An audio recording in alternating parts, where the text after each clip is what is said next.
Chris hit us up and said, this is not about you at all, just general media. Why don't more people in the media who state very loudly how much they hate realignment not hold people in power more responsible for it?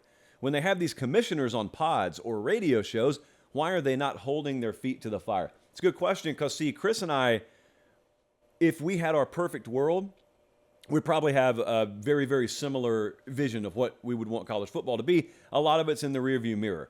You can call that clinging to history, fruitless in nature. You can call it whatever you want to. There's just some things that were about the game in the past that I prefer. There are a lot of things today that I prefer over the way they were. So it's not wholesale, one side of the fence versus the other side of the fence. But Chris is asking a good question. I think a lot of you asked this question. So I think he's speaking for a lot of you.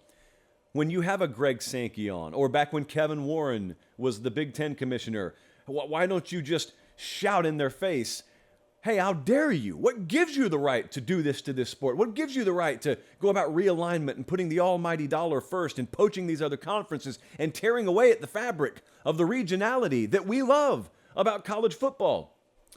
I'll tell you my personal vantage point on it as someone who has spoken to these guys, some of them, on the record in the past. What stops me is twofold. One, you'd never get them back. But that's not the real reason. That's a thing that exists. Like, I'm pretty sure if we had Sankey in the studio right now and I were to just wag my finger in his face and shout at him, I hate what you're allowing to happen to the SEC and therefore the rest of college football, I doubt we'd get him again. Now, if I'm right, if I'm being honest, that shouldn't stop me. So here's the other reason. There, to me, has to be an understanding of the position those guys are in. Now, Chris and I have had it out about this on Twitter before, so I know he's not going to agree with this, but whatever, we all have opinions. It is my view on this that some of these guys may not necessarily love the moves they're making. That sounds kind of counterintuitive, right? Like you think, well, if Greg Sankey is doing this, or if Jim Phillips, well, the ACC is not doing much of anything, but if Bob Bowlesby, before he was out in the Big 12, if he's doing something, if Kevin Warren, before he was out in the Big 10, you think if these conference commissioners are doing something, it means they like it. And I think it's the opposite in some cases. And I do have a little bit of guided information on this front. It is my belief that some of these guys looked around and understood reality and understood there's some things that we may not want to do that we're going to have to do. You know, if you live on the Gulf Coast and you see that there is a Cat 5 hurricane out there brewing, no one wants to leave their home.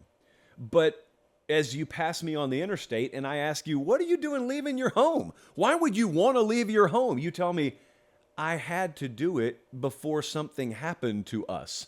And I think a lot of these folks look around, if you're Greg Sankey, for example, and understand the way that you want the sport to look, the way that you want the SEC to look may be irrelevant in comparison to where the direction of the sport is headed in general. So now, think about who you're accountable to. If you're the commissioner of the Big Ten, if you're commissioner of the SEC, you're accountable to your member institutions. You have to answer to ADs and presidents and the like.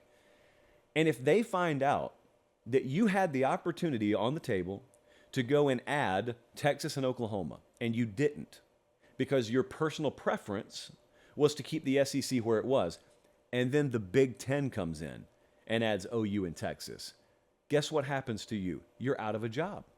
Because they would view that as a dereliction of duty on your part. It would be one thing if you were guaranteed, if I don't take OU and Texas, there's a guarantee no one's going to take them. That would be one thing. But you and I both know that's not the case.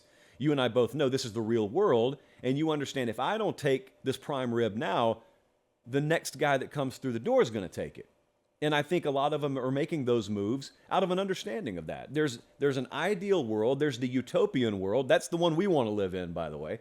And then there's the real world.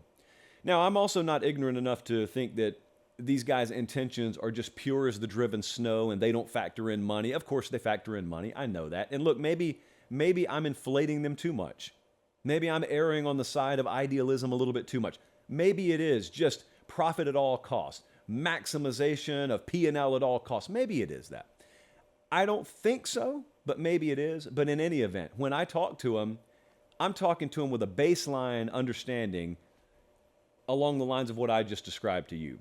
In other words, I don't think it does me any good. I think it's a waste of time for me to grill Greg Sankey on why it would have been better for college football had they left Texas and OU alone. Because I already know what his response is. Therefore, I know what my response would be if I were him. And I think a lot of us, if you were armed and equipped with the information he has, and you were tasked with the job that he has, I think most of us would have made the same move. I don't have to like it, because I don't have his job. So I don't have to like it as an outside neutral observer. I guess I just have to accept it. Guys, thanks for watching Late Kick. Make sure and leave a comment. I love interacting with you. But most of all, please like the video and subscribe to the channel. That's how we keep all of this free.